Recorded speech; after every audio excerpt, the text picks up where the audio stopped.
안녕하세요. 이번 영상에서는 아주 쉽게 다른 사람의 도움을 이끌어내는 방법, 제노비스 신드롬에 대해서 이야기를 해보도록 하겠습니다. 사람들에게 도움 요청을 잘 하는 사람들이 있는 반면에 어떤 사람들은 도와달라는 말조차 하지 못하는 사람들이 있어요.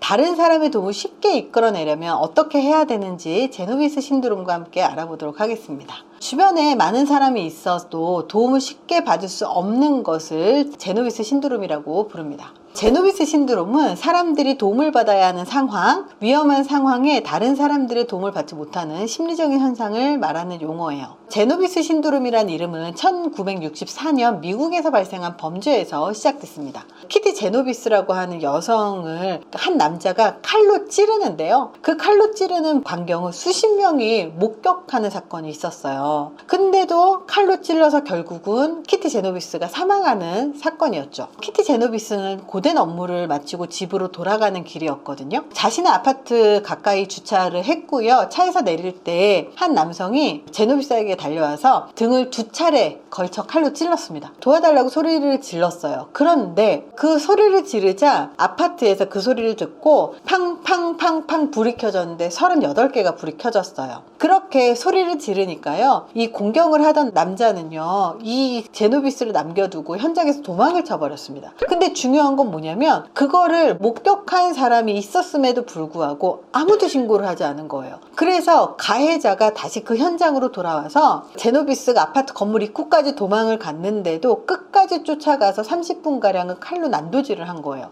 난도질이 끝나고 몇 분 정도 지났을 때 한 목격자가 경찰에 신고를 합니다. 응급구조대가 도착했을 때는 이미 늦어버린 거죠. 병원으로 수송 중에 구급차에서 사망하게 됩니다. 경찰은 며칠 후에 그녀를 공격한 가해자를 다 찾아낼 수 있었는데요. 윈스턴 모즐이라고 하는 남성이었어요. 아내와 3자녀를 둔 정비공이었어요. 경찰의 압박으로 키티뿐만 아니라 다른 2명의 여성도 살해했다고 실토를 했죠. 정신평가를 봤을 때 시체 애호증 경향이 있었고 반사회적 성격을 갖고 있었음을 보여줬습니다. 이번 살인사건에 대해 가석방 없는 종신형을 선고를 받았습니다. 근데 문제는 뭐냐면 제노비스 살인사건은 미국에 아주 큰 반향을 일으켰습니다. 왜 그랬느냐? 분명히 그 사건이 발생했었던 당시에 그 제노비스가 살해를 당하는 장면을 목격한 사람이 무려 38명이나 있었다는 사실이 밝혀지면서 논란이 됐습니다. 적어도 38명의 사람들이 그 일을 봤을 텐데 누구도 신고하지 않았다는 거예요. 누구도 소리 지르거나 누구나 돕지 않았다는 거예요. 왜 아무도 그런 행동을 하지 않았을까? 이 제노비스 사건은요, 1968년도 이래로 사회심리학에서 그 이유를 찾으려고 정말로 많이 노력했었던 사건이었는데요. 존 달리와 밥 라테이는 책임의 분산현상, 제노비스 증후군 혹은 방관자 효과라고 명명을 했습니다.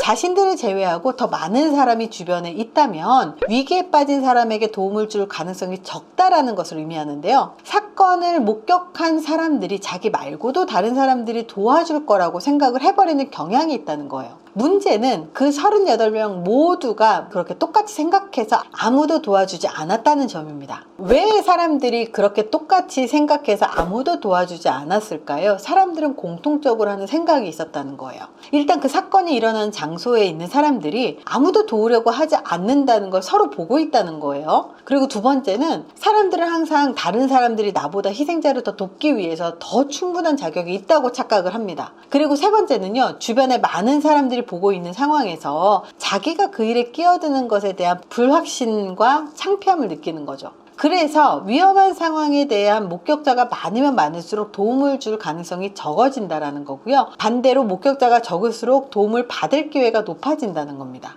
우리가 사람들에게 도움을 받고자 할 때는 한 사람을 콕 찍어서 도와달라고 이야기를 하거나 아니면 많은 사람들이 볼 때는 아무도 도와주지 않으니 사람들이 많으면 많을수록 한 사람을 콕 집어서 저 좀 도와주세요 하고 딱 잡아야 돼요. 근데 만약에 내가 도움을 받을 수 있는 상황이 주변에 나를 보는 사람들이 적으면 적을수록 그 사람은 먼저 와서 나를 도와줄 가능성이 높아진다. 회사에서든 아니면 친구 관계에서든 이런 현상들은 굉장히 많이 일어납니다. 바랍니다. 정말로 친구가 많은 사람들 같은 경우는요, 풍요 속의 빈곤을 많이 느끼죠. 왜냐하면 오히려 주변에 사람들이 많을 거니까 내가 도와준다고 무슨 도움이 되겠나 이런 생각을 하면서 도와줄 수 있어도 도와주지 않는 경우들이 많아요. 근데 오히려 인간관계가 좁은 사람들이 도움을 더 많이 받는 경우들도 많이 보는 것 같아요. 그래서 내가 다른 사람에게 도움을 받고자 한다면, 그리고 지인들이 많다면 한 명한테 콕 집어서 도와달라고 이야기를 하는 게 가장 좋습니다. 그리고 이런 현상을 통해서 우리가 수동적인 자세를 취하는 게 별로 좋지 않다는 것도 느끼셨을 거예요. 저 같은 경우는 이런 심리적 현상을 알고 나서 지나가면서 혹시라도 넘어진 사람, 그리고 도로에서 쓰러져 있는 사람, 아니면 뭐 무슨 사건 사고가 있으면 정말로 사람들이 많아도요, 제가 112에 신고를 먼저 하거든요.